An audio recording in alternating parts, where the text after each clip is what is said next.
The gunshot tore through the howling wind as rain lashed against the cabin windows.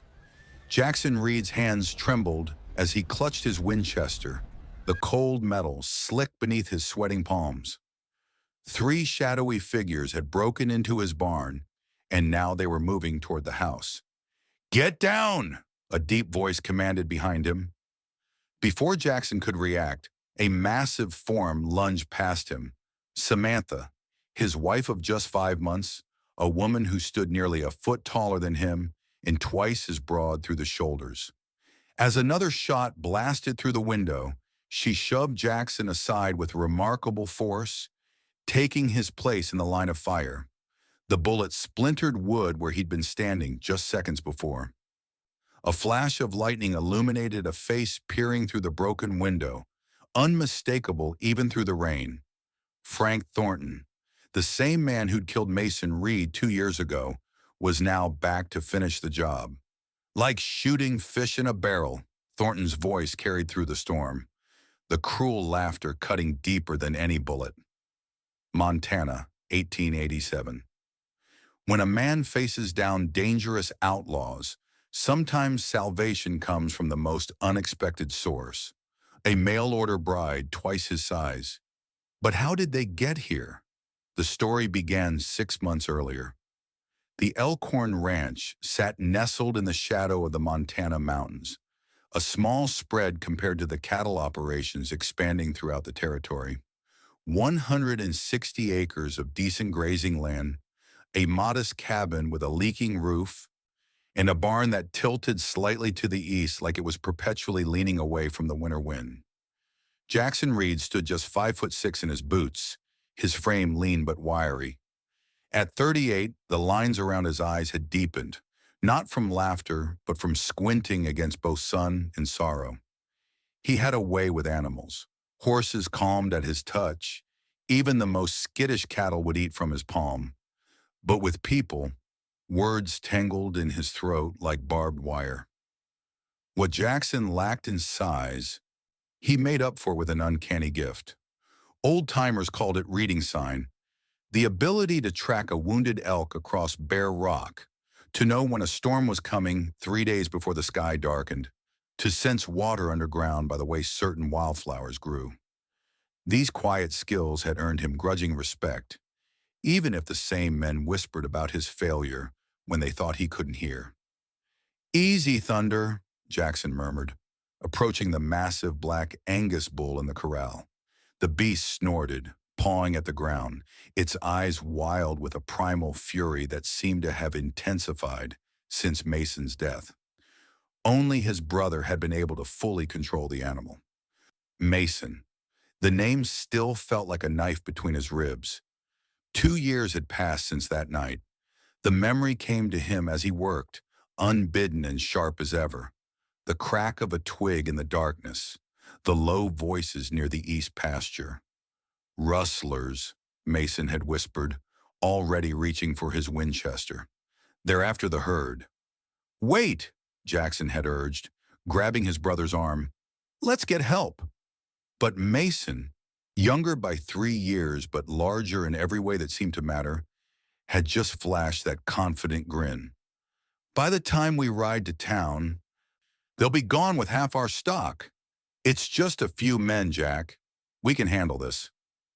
The Winchester 1873 had gleamed dully in the moonlight as Mason checked the chamber. .440 caliber, powerful enough to drop a charging bull or a man at 60 yards. Jackson had reluctantly taken his Colt Peacemaker, the weight of it alien and uncomfortable in his hand. They'd slipped toward the rustlers, but the thieves had been smarter than they looked. They'd separated the brothers, driving them apart with gunfire. Jackson had frozen behind a hay bale, the Colt heavy and useless in his grip. His finger had refused to pull the trigger. And then came the shot that changed everything. Mason, charging forward like he always did, caught a bullet in the chest from Frank Thornton, a notorious rustler known for his cruelty. As Mason fell, Jackson had watched through a gap in the hay, trembling, silent, invisible. "You Reed boys should have stayed in your beds tonight," Thornton had laughed, standing over Mason's body while his men rounded up the cattle. He'd yanked Mason's silver belt buckle, the one their father had given him, right off his dying brother's waist. "Consider this my trophy," Thornton had sneered, pocketing it before riding away. Jackson had remained hidden until they were gone, the shame burning hotter than any bullet could. Now, 2 years later, he ran the ranch alone. The herd had dwindled to just 30 head, barely enough to keep him afloat. The days blurred together, mending fences, mucking stalls, milking the 3 dairy cows at dawn, checking the windmill that creaked ominously with every strong gust. At night, he ate beans straight from the can and slept fitfully on a narrow cot, often waking in a cold sweat, hearing Mason call his name. On a particularly bitter night, with rain hammering the roof and wind howling through the cracks in the walls, Jackson found himself rereading Mason's journal by lamplight. His brother's bold handwriting filled the pages with dreams bigger than their small ranch. Plans for expanding the herd, building a proper house, starting a family that would carry the Reed name for generations. "You always thought bigger than me, brother," Jackson whispered to the empty room. The next morning he rode into town with a purpose.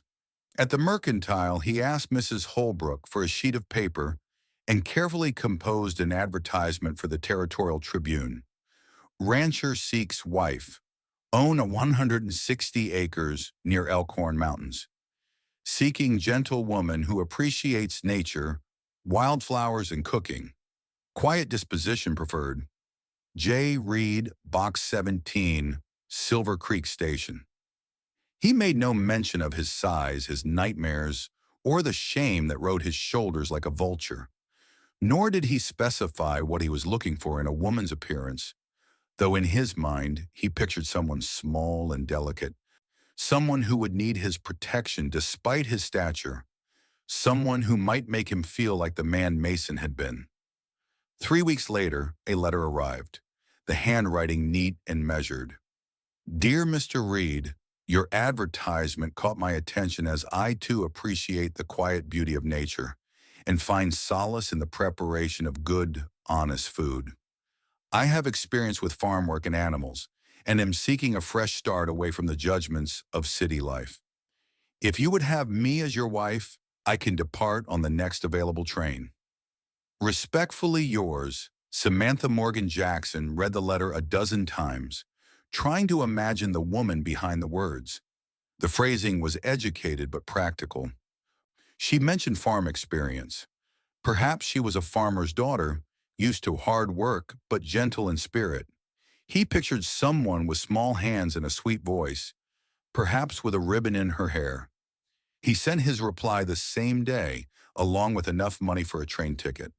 The Great Northern Railway station bustled with the usual afternoon activity: merchants unloading supplies, a preacher greeting his congregation, children chasing each other across the wooden platform. Jackson stood stiffly in his best shirt, which wasn't saying much, hat in hand, boots freshly polished. His collar felt too tight, his palms damp with nervous sweat. The train whistle pierced the air, followed by the screech of metal on metal as the locomotive ground to a halt. Passengers began to descend. Jackson scanned each face, looking for a woman traveling alone who might be Samantha. A petite blonde, the schoolmarmish brunette, the young woman with the parasol. Then she appeared, and time seemed to stop. Samantha Morgan stood nearly 6 feet tall, with shoulders broad enough to throw a substantial shadow. She wore a practical green traveling dress that did little to diminish her impressive frame. In one hand, she carried a large leather trunk as if it weighed nothing at all. Her hair, chestnut brown, was pulled back in a no-nonsense bun, and her eyes, a startling emerald, scanned the platform with calm assessment until they landed on Jackson. A smile softened her strong features. She approached with confident strides, each footstep solid against the wooden planks. "Mr. Reed?" she asked, her voice surprisingly melodious for someone of her size. "I'm Samantha Morgan." Jackson swallowed hard. words temporarily deserting him. Behind them, he could hear the whispers starting already. Would you look at the size of her? Poor little fella's going to be crushed in his sleep. Reckon she could pull a plow better than his horses. Samantha's eyes flickered briefly toward the murmurers, but her expression remained dignified. She extended her hand, large, strong, but well kept, and waited. Jackson finally found his voice. Miss Morgan, welcome to Montana. He took her hand, his own disappearing into her grip, though she was careful not to squeeze too hard. Just the one trunk? He managed, glancing at her luggage. One more, she replied, nodding toward the baggage car where a porter was struggling with another equally substantial piece. I can... Jackson started, moving to help, but Samantha was already striding over. I've got it, she said simply, taking the second trunk with her free hand while the porter stared in disbelief. The ride back to the ranch passed in awkward silence, broken only by Jackson's occasional comments about landmarks or weather. When they crested the final hill and the ranch came into view, Samantha straightened slightly. It's beautiful, she said, and something in her voice made Jackson turn to look at her. She was staring at the mountains beyond the ranch, her expression one of genuine appreciation.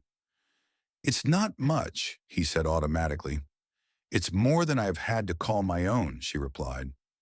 The cabin looked smaller than ever as they approached. Jackson helped Samantha down from the wagon, or rather, she placed her hands on his shoulders and descended with minimal assistance, and led her to the door. Like I said, it's not much, but it's dry, he said, pushing the door open. Samantha had to duck to enter, her head nearly brushing the ceiling beams once inside. The cabin's interior was as humble as promised. A small iron stove, a table with a single chair, a narrow cot in the corner, a shelf with a few dog-eared books. She took it all in with a slow, careful gaze. I'll build another bed, Jackson said quickly. For now, you can take the cot, and we'll manage, Samantha cut in, setting down her trunks.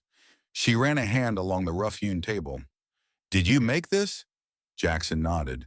Good craftsmanship, she said, and he couldn't tell if she was being polite or sincere. That evening, Samantha attempted to prepare dinner on the small stove, her elbows knocking spice jars off the shelf, her head bumping the ceiling beam twice. The second time, she let out a genuine laugh that filled the small cabin. I suppose I should have mentioned my size in my letter, she said, rubbing her head. Jackson, who had been silently setting the table, having found a wooden crate for himself to sit on, leaving Samantha the chair, looked up. I suppose I should have asked. Their eyes met, and for the first time, a hint of understanding passed between them. The chair creaked dangerously when Samantha sat, her knees nearly touching her chin due to the table's low height. The meal, beans, bacon, and biscuits, was simple but well prepared. They ate in near silence, the enormity of their situation hanging between them. That night, Jackson insisted on sleeping on the floor, giving Samantha the cot. She protested, but eventually relented, though her feet hung off the end by several inches. A week after her arrival, they made their first trip to town together for supplies. The stares were immediate and unrelenting. Women whispered behind their hands. Men snickered. Children pointed openly until their mothers yanked their arms down. At the saloon where Jackson stopped to inquire about cattle prices, a drunken rancher stumbled over to their table. Hey, Reed, he slurred. When did you start hiring giants to work your place? Jackson's face flushed. Before he could respond, the man continued. Tell you what, I'll give you a good price to borrow your wife here for a day. Got a wagon stuck in Miller's Creek that needs pulling, and she looks stronger than my best mule. Laughter erupted around them. Jackson half rose from his seat, though what exactly he planned to do against a man who outweighed him by 50 pounds was unclear. Samantha placed a gentle hand on his arm, then stood to her full height. With surprising grace, she reached out, grasped the drunk by his shirt collar, and lifted him completely off the ground with one arm. The saloon fell silent. "Sir," she said calmly, as if discussing the weather, "I believe you owe my husband an apology." The man's boots dangled helplessly. I, I was just funning, he choked out. "Not very amusing," Samantha replied, setting him down with deliberate care. "Now, I believe you were leaving." The man scrambled away, nearly tripping over himself in his haste. That evening, as they sat by the fire, Samantha finally spoke of her past. "I worked with a traveling circus for a time," she said, her voice soft in the firelit cabin. "The strong woman act. Before that, I laid railroad ties for the Union Pacific. They paid me a man's wage once they saw what I could lift." Jackson listened, surprised by her candor. "I was engaged once," she continued, staring into the flames, "to a school teacher named Edward. He seemed to admire my uniqueness until his mother met me." She laughed, but there was no humor in it. She said, "No son of mine will wake up beside a draft horse every morning." He broke it off a week later. Jackson winced at the cruelty. "Since then," Samantha said, "I've always had to walk into rooms prepared to be laughed at or gawked at or treated like some circus attraction, even when I'm not in the ring." She turned to face him directly. "I didn't come here to be protected, Jackson. I came because I want a home. Somewhere I'm not looked at like a curiosity." Jackson nodded slowly, understanding dawning. They were more alike than he'd realized.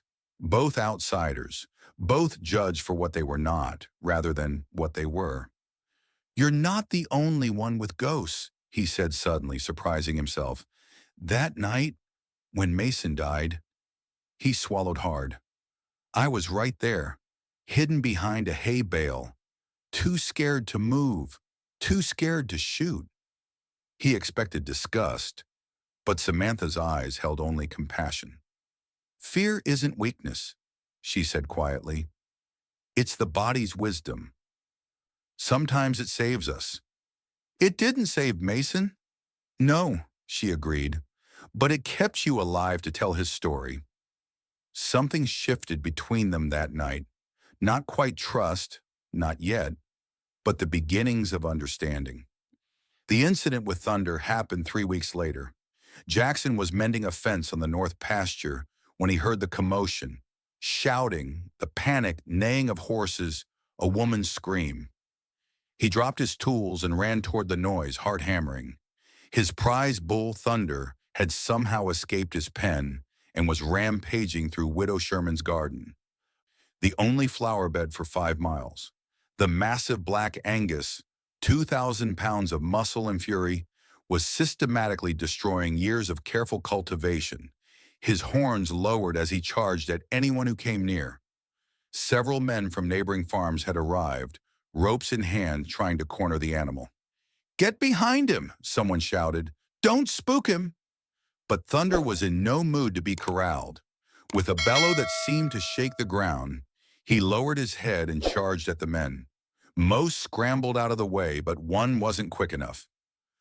The bull caught him with a glancing blow, sending him tumbling over the low garden fence with a pained shout. Jackson froze at the edge of the scene, a cold sweat breaking out across his forehead. Thunder had been Mason's pride and joy, the foundation of the breeding stock they'd hoped to build. Since Mason's death, the bull had grown increasingly aggressive, tolerating Jackson's presence but little else. "Someone get a rifle," Widow Sherman cried. "That beast will kill someone." Jackson's hands trembled. He should step forward, take control of his animal, protect these people. But his feet seemed rooted to the ground, his breath coming in shallow gasps as memories of another night, another failure, washed over him. "I'll handle it," came a familiar voice. Heads turned. Samantha was striding across the churned-up earth of the garden, her skirts hitched practically to her knees, sleeves rolled up to reveal strong forearms. She moved with eerie calm, as if approaching a stray kitten rather than a raging bull. "Mrs. Reed, don't," Widow Sherman gasped. But Samantha didn't pause. Instead, she began to hum, a low, steady tune that carried across the sudden silence of the onlookers. Thunder snorted, pawing at the dirt, his massive head swinging toward the newcomer. "Hey now, boy," Samantha murmured, her voice deep and soothing. "That's enough showing off for one day." The bull took a step toward her. Gasps rose from the crowd. Jackson's heart nearly stopped, but Samantha didn't flinch. She kept humming, kept moving forward with that same measured pace.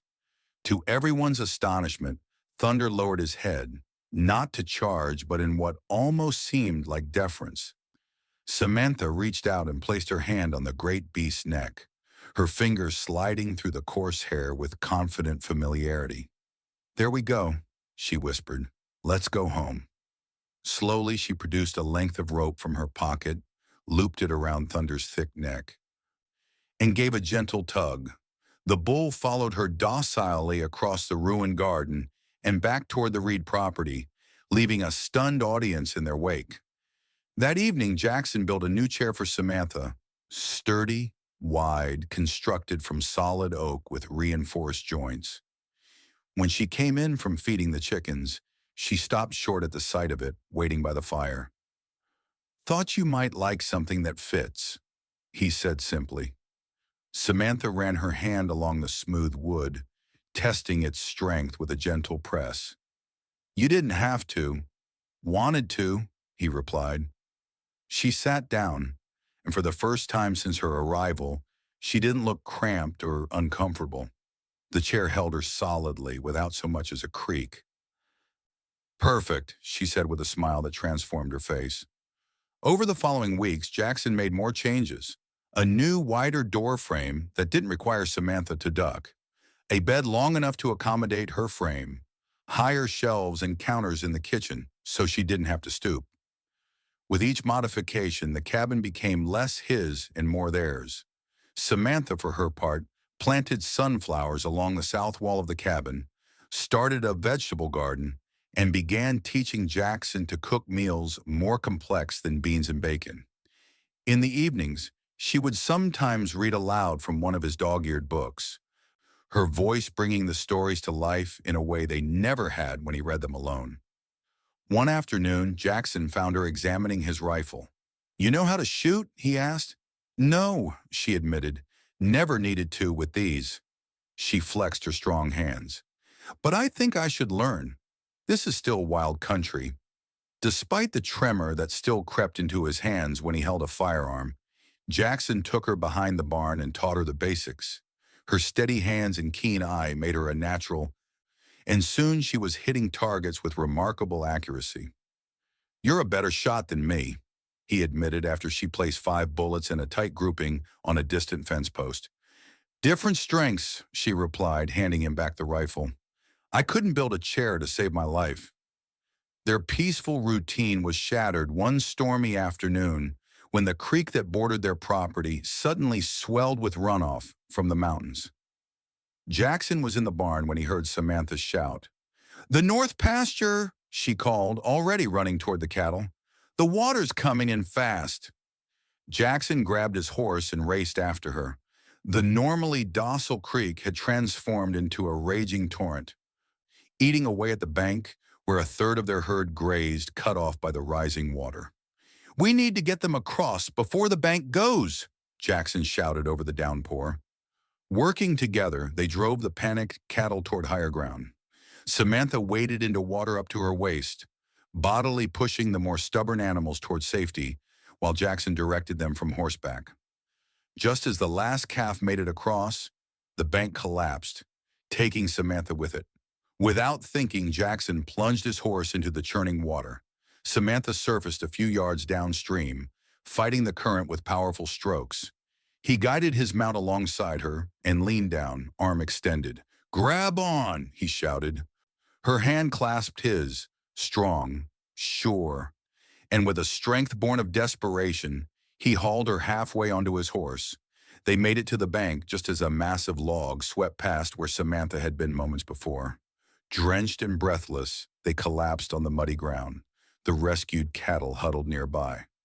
"That was some riding," Samantha gasped, water streaming from her clothes. That was some swimming, Jackson countered, and for the first time in years, he felt something unfamiliar bloom in his chest. Pride, not in his size or strength, but in what they'd accomplished together. The summer fair brought people from across the territory to town. The main street was lined with booths and banners, the air filled with the scent of kettle corn and roasting meat. Jackson and Samantha walked side by side through the crowd, drawing the usual stare, but increasingly respectful nods as well. News of Samantha's way with Thunder and their daring rescue of the herd had spread. At the fair, Samantha's strength made her an instant sensation at the tug-of-war contest, where she single-handedly pulled 3 men across the line. Rather than mockery, her feat drew cheers and applause.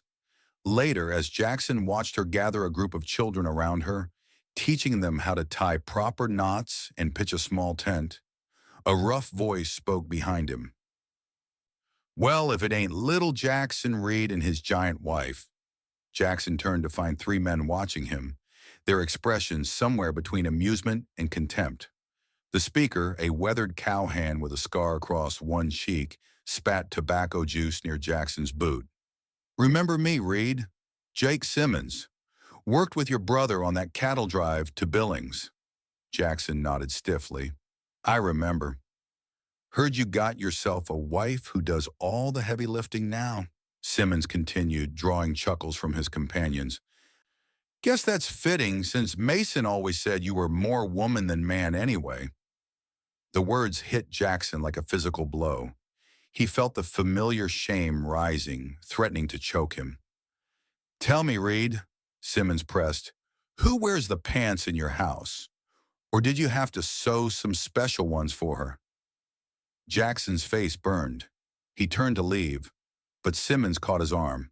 "Hey, I'm talking to you, little man." "And I'm done listening," came Samantha's voice as she materialized beside them, her expression calm but her eyes hard as flint. Simmons looked up, a rare experience for him, and faltered momentarily before recovering his sneer. "Well, if it ain't the eighth wonder of the world, tell me, ma'am, what's it like being married to half a man?" The crowd around them had gone quiet, sensing conflict. Jackson felt sick with humiliation. "I wouldn't know," Samantha replied evenly, "but I imagine it's similar to being only half a man yourself, always trying to make up for it by tearing others down." Simmons' face darkened. "You'd better teach your woman some manners. Reed." Something snapped inside Jackson.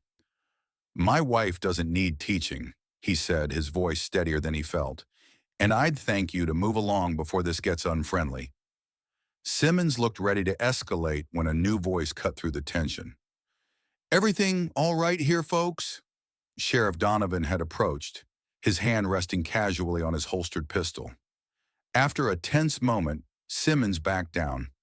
"Just catching up with an old friend," he muttered, then to Jackson. "We'll talk again, Reed."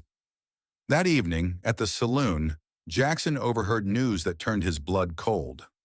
Frank Thornton and his gang had been spotted near Beaver Creek, just 20 miles away. Worse still, they'd robbed a stagecoach the previous week, killing the driver and a passenger who'd resisted. "Heard Thornton's wearing some fancy silver belt buckle these days," one rancher was saying. "Brags it was taken off a man he killed." Mason's buckle. Jackson's hands began to shake. He set down his glass before anyone could notice and made his way outside for air. Samantha found him there, staring at the darkening sky. "What is it?" she asked. He told her everything. About Thornton, about Mason, about the belt buckle, about the night he'd hidden while his brother died. The words poured out of him like poison from a wound. His cowardice, his shame, his certainty that Thornton would come for his ranch next. "We should leave," he said finally. "Go to town, stay at the hotel until they've moved on." Samantha was quiet for a long moment. "This is our home," she said at last. "I won't be driven from it by anyone, and neither will you." "You don't understand. I can't. I'm not."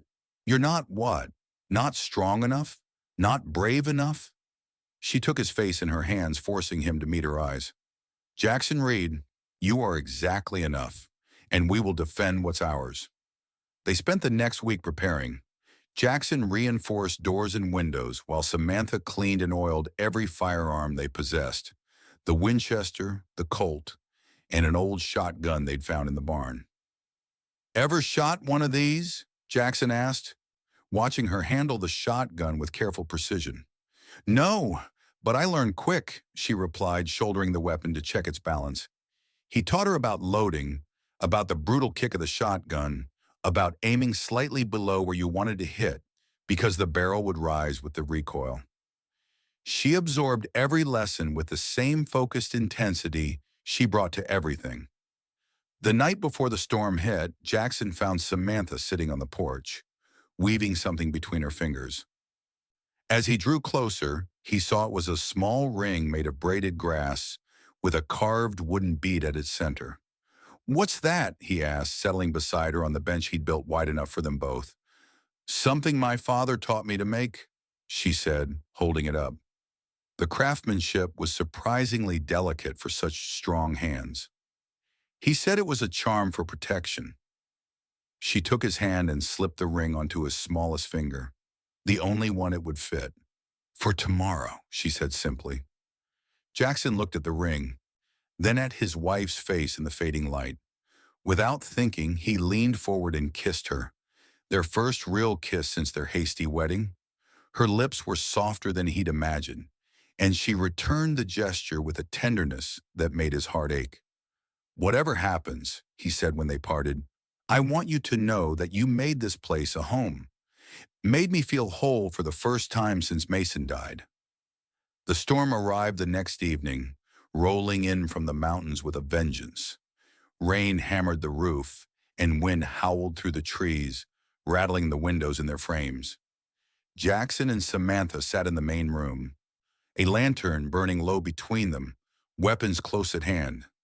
Then came the sound they'd been dreading, the jingle of tack and the splash of hooves through mud. Jackson extinguished the lantern immediately, plunging them into darkness, broken only by flashes of lightning. "5 riders," Samantha whispered, peering through a gap in the curtains. "Coming from the east." Jackson checked the Winchester's chamber, fighting to keep his hand steady. They'd agreed on the plan. He would cover the front door while Samantha took position by the side window. If the riders proved hostile, they'd fire warning shots first, then defend themselves if necessary. A pounding on the door shattered the tense silence. "Reed!" a voice called out, somehow carrying over the storm. "Open up! We know you're in there!" Jackson recognized the voice instantly. Frank Thornton. "What do you want?" he called back, pressing himself against the wall beside the door. "Just a place to wait out the storm," came the reply, falsely jovial. "And maybe whatever valuables you've got stashed away. Open up now, and nobody gets hurt." Jackson glanced at Samantha, who had the shotgun braced against her shoulder, her expression resolute. He saw no fear in her eyes, only determination. "I've sent for the sheriff," Jackson lied. "He'll be here with a posse any minute." Laughter from outside. "In this weather? I don't think so. Last chance, Reed.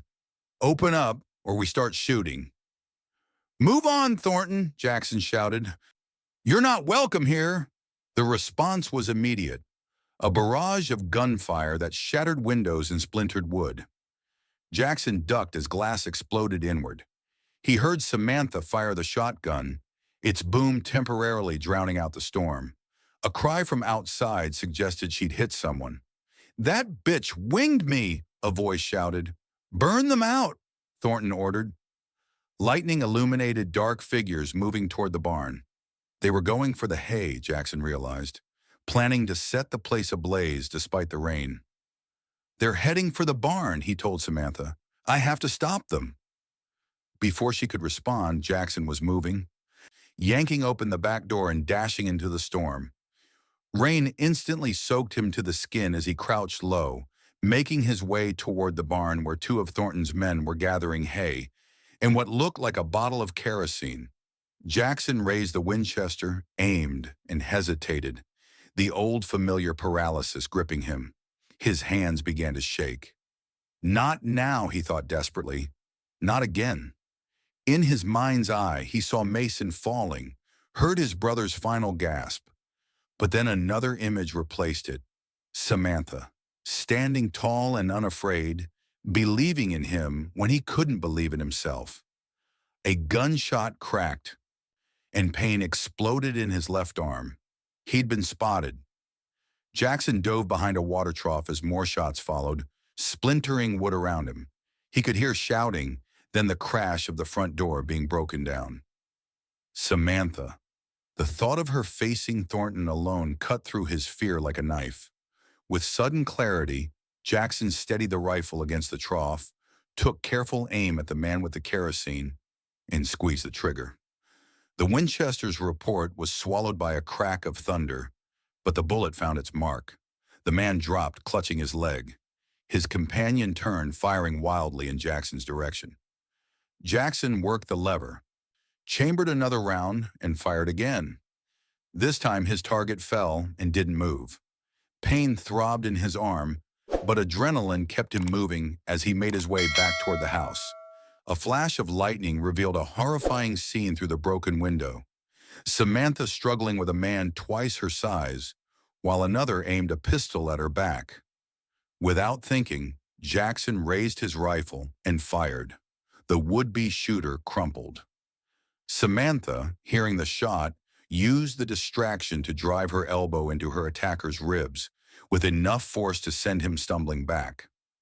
Jackson burst through the door in time to see Thornton himself emerge from the bedroom, a sack of their meager valuables in one hand, a revolver in the other. Around his waist gleamed Mason's silver belt buckle. Recognition dawned in the outlaw's eyes. "Well, if it ain't the coward of Elkhorn Ranch," he sneered. "Still hiding while others do your fighting?" Time seemed to slow. Jackson saw Thornton raise his gun, saw Samantha lunging to intercept, heard himself shout a warning. The outlaw's pistol barked, and Samantha spun from the impact, falling against the table. Something inside Jackson broke free. Not fear, but fury. His hands, for once, were perfectly steady as he raised the Winchester and fired directly into Frank Thornton's chest. The outlaw looked almost surprised as he staggered backward, dropping both gun and loot. He opened his mouth as if to speak, but only blood came out. His hand went to the belt buckle, fingers scrabbling at the silver, before he collapsed, eyes fixed on nothing. "Samantha!" Jackson was already moving to her side, heart in his throat. She groaned, pushing herself up from the floor. "I'm all right," she gasped. "Hit my side, but—" She reached into her pocket and pulled out a dented metal case, a small tin that had contained her father's tobacco. The bullet had struck it squarely, leaving her with nothing worse than bruised ribs. Jackson pulled her into his arms, heedless of his own bleeding wound. "I thought I'd lost you," he choked out. "Takes more than that to put me down," she replied, wincing as she returned his embrace. Outside, hoofbeats pounded away into the storm as the surviving gang members fled. Jackson knelt beside Thornton's body and carefully removed the belt buckle. It was still bright despite years of wear, their father's initials etched into the corner. "Mason," he whispered, closing his fist around the silver. "It's done." Samantha touched Jackson's face gently. "You did it," she said. "You protected us." "We protected each other," he corrected, holding her close as the storm continued to rage outside. 1 year later, the Elkhorn Ranch had transformed. The cabin had been expanded, with higher ceilings and wider doorways that accommodated Samantha's frame perfectly. A proper bedroom had been added, along with a kitchen where she could stand straight without hitting her head. The herd had grown to 60 head, with Thunder presiding as the primary breeding bull. Now docile under Samantha's handling, but still intimidating to everyone else. Sunflowers lined the path to the house. their bright faces following the sun across the blue Montana sky. Jackson moved differently now, more confident, shoulders straight, eyes meeting those of others directly. The tremor in his hands when holding a gun had vanished, replaced by the steady calm of a man who knew his own worth. At the entrance to their property stood a new wooden sign, hand-carved and weather-sealed, Reed Family Ranch, Est 1887. Below it hung Mason's silver belt buckle, mounted in a frame of polished oak, a memorial and a promise. The change in the community's attitude had been gradual but unmistakable. After the shootout with Thornton's gang, which had grown to include 7 outlaws in the retelling, the whispers about the Reeds took on a tone of respect rather than mockery. At the summer fair, Samantha was no longer a curiosity but a celebrity. Children flocked to her for stories and knot-tying lessons. When the tug-of-war contest was announced, men actually argued over who would get her on their team. "Mrs. Reed," the new school teacher said, approaching them at the fair, "would you consider coming to the school next week? The children would love to learn about your way with animals." Samantha agreed with a smile while Jackson watched proudly. Later, as they walked home under a canopy of stars, Jackson took his wife's hand. "I have something to show you," he said, leading her behind the house where he'd been disappearing each afternoon for weeks. There stood a new structure, a workshop with tall ceilings and sturdy walls, equipped with woodworking tools sized for Samantha's hands. "You mentioned wanting to learn carpentry," Jackson explained as she explored the space, running her fingers over the smooth workbench. "Thought you might like a place of your own to create." Samantha turned to him, eyes shining. "It's perfect," she whispered. Inside the house, she presented him with her own surprise. A charcoal portrait of Mason, drawn from Jackson's descriptions, now framed and hanging above the fireplace. Beside it, she'd placed Mason's journal, open to a page where he'd written about his dreams for the ranch. "So he's always with us," she said simply. That night, as they sat on the wide porch bench, watching fireflies dance over the pasture, Samantha placed Jackson's hand on her stomach. "I have news," she said softly. His eyes widened as understanding dawned. "A baby?" She nodded, a rare shyness crossing her features. "Due in winter. Doctor says everything looks healthy." Jackson felt a surge of emotion so powerful it nearly overwhelmed him. A child, a future. The Reed name would continue just as Mason had dreamed.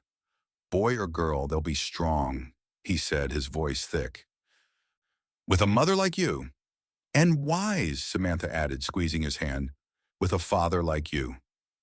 As the Montana dusk settled around them, painting the mountains in shades of purple and gold, Jackson Reed looked down at the braided grass ring he still wore on his smallest finger, now weathered but intact. He thought about the unlikely path that had brought them here, how he had advertised for a wife, thinking he needed someone small and delicate to make him feel like a man. Instead, life had brought him a woman whose size matched her heart, who had taught him that true strength came not from physical power, but from facing fears, from building rather than destroying, from loving without reservation. "What are you thinking about?" Samantha asked, noticing his thoughtful expression. Jackson smiled, looking out over the land that had once felt like a burden and now felt like a blessing. "Just that sometimes the things we think we want aren't the things we truly need." She leaned her head against his, their silhouettes merging into one as the first stars appeared in the Montana sky. In the harsh territory of Montana, where only the resilient survived, Jackson and Samantha Reed had found more than survival. They had found home.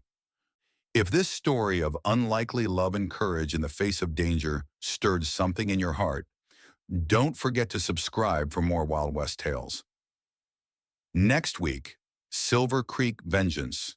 Billy Thornton, Frank's hot-headed son, rides into town wearing his father's gun, demanding justice for his father's death. Will the Reed's hard-won peace be shattered once again? Don't miss this continuation of the saga,